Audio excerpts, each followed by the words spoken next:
Okay, so I've just put 2 nut certs in there. We call them nut certs. Some people call them rev nuts. Thanks to Jim for that suggestion. I've also gone up a couple of sizes from the M6 to M8. So they're nice and grunty and they will not come out. Still going to do my little steel plate over the top. So I've got some steel plate here. Got some, I think it's about 3mm thick. This stuff's 2mm. This is called Zinc. It's just got a zinc plating on it to stop it rusting. But something like that, we'll cut it out. And yeah, we've gone up to some M8 bolts. So she ain't going to come off.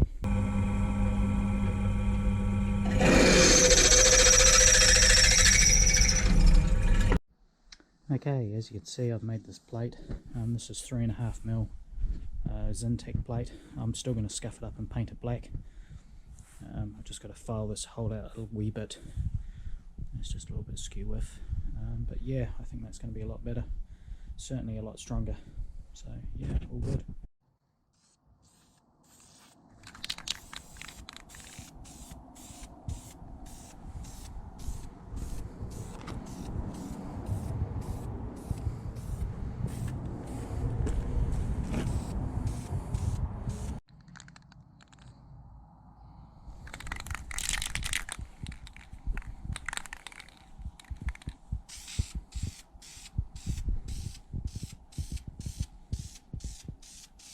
Okay, so new day. I've just spray painted that rear subframe that was looking a bit scuffed up, so yeah, just threw a coat of paint over it. It's just drying out in the sun now.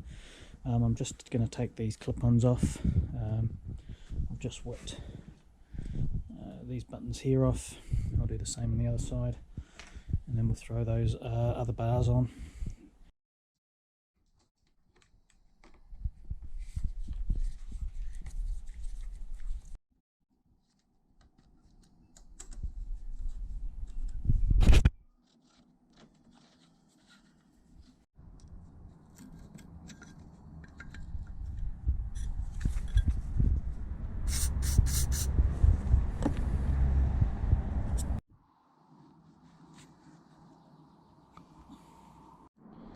Okay, we've got the top triple clamp off.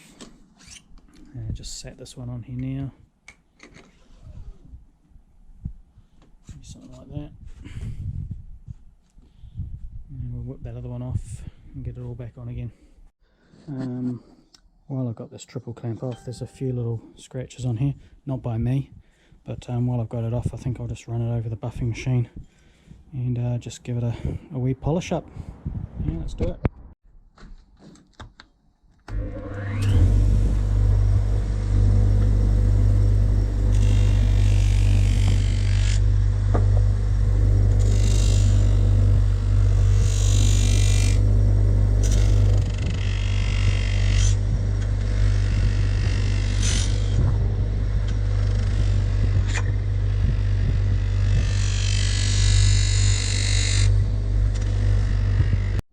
Okay, so that could be a bit of a wasted exercise, what I just done, because these are fully tightened up and they're not even close to clamping on the forks. So I'll whip this off again and we'll put the black ones back on. Okay, so our forks are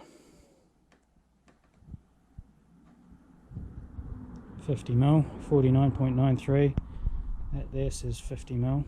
On these black ones. These silver ones here say 51. I didn't see that. So we're sticking with the black ones, but we need the silver ones because these are hollow, I think. Was the whole idea, that we wanted to run our cables through the inside. So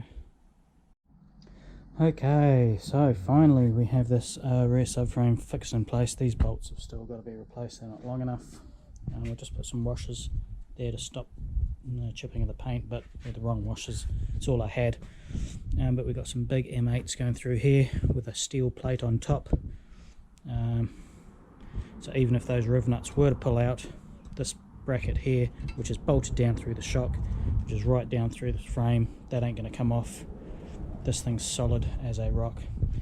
Okay, so another day goes by and we still haven't even started the wiring. The next job I want to do is get this thing in.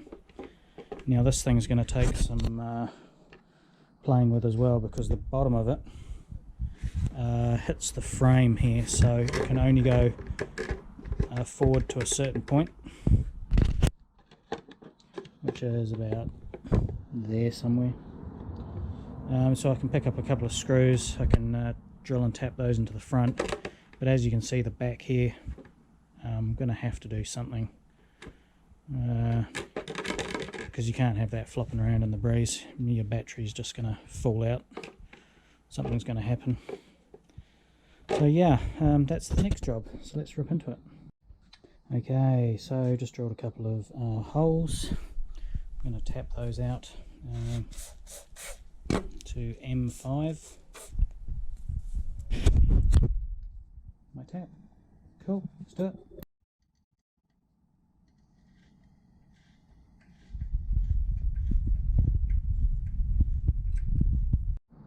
Okay, so boxes in, screwed in. Possibly just going to use a couple of cable ties, black cable ties at the back here. Once the seat's on, that's not really going to move around, so yeah, should be okay. Next up I'm going to take all these cables out. Not that it's been done wrong, just that I just want to start fresh. So much easier.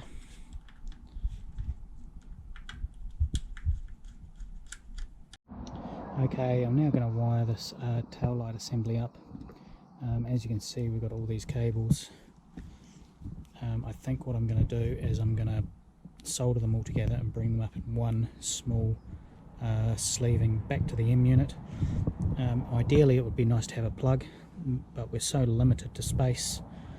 I think it's the amount of times you're going to pull this thing off, very limited really, so I think, yeah, we'll just get all these soldered. Now we've got indicator, ground, tail light, brake light, so we need 5 cores. So I'm going to solder and heat shrink 5 cores, and yeah, go from there.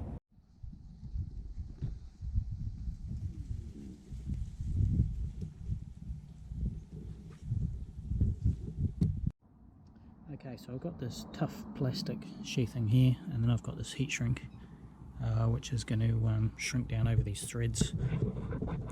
It's really going to keep the weather and water out, hopefully.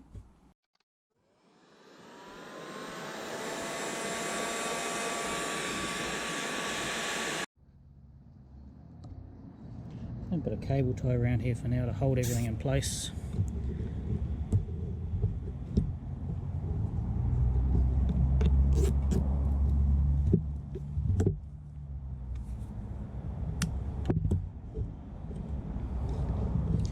Something like that. Okay, so what I'm going to do now is get all the grounds together. 1, 2, 3,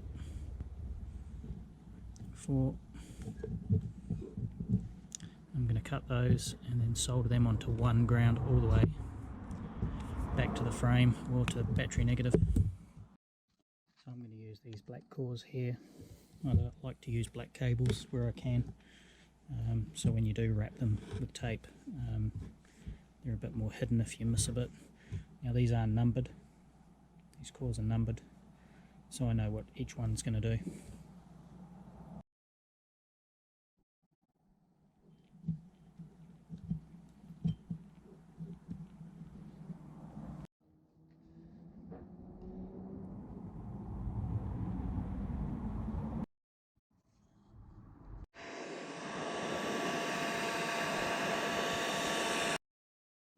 Okay, so these 2 yellow ones here, these are the turn signals, so I'll solder these ones up.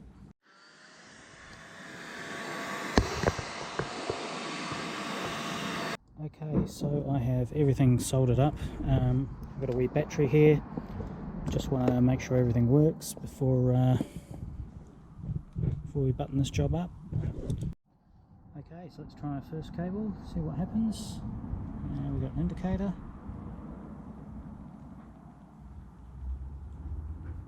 Brake light. Oh, that's brake light. That's tail light. So this one underneath should be going for the license plate, which it is. And brake. And the last one should be the other indicator. Perfect. Okay, so this tail unit sits about here somewhere. So I'm going to drill a hole just in here somewhere and feed the wires through, and then I'm going to sneak around the side of the battery and whoosh, up to the M unit. I think that's the best way to do it.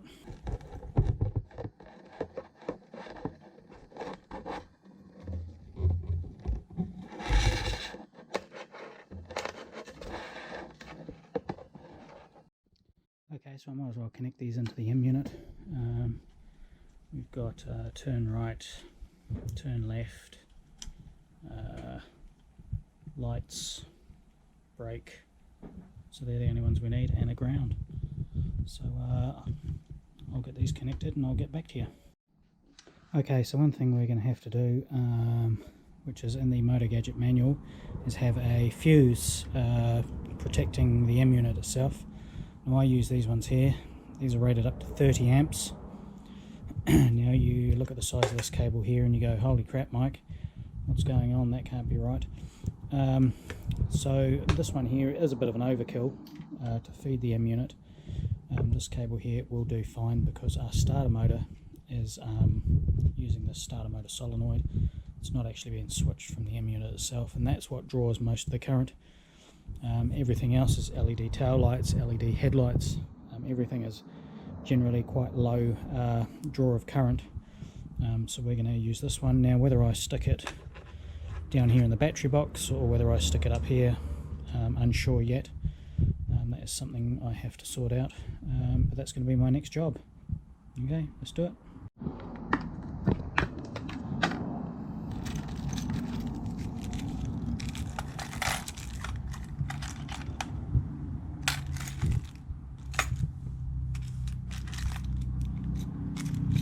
It's the one.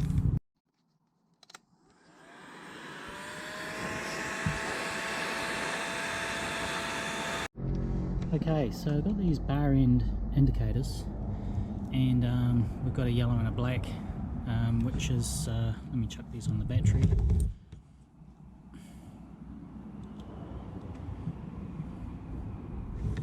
Which is our orange. And then I found this red cable here, and I was thinking, what the heck is that? So let me just hook that up as well. So let's hook that red up, and we've got like a daytime running light. So I thought that might be quite cool, but how can I get that white one to turn off when the indicator's going? But it does it for you automatically. Let's get this wire in here.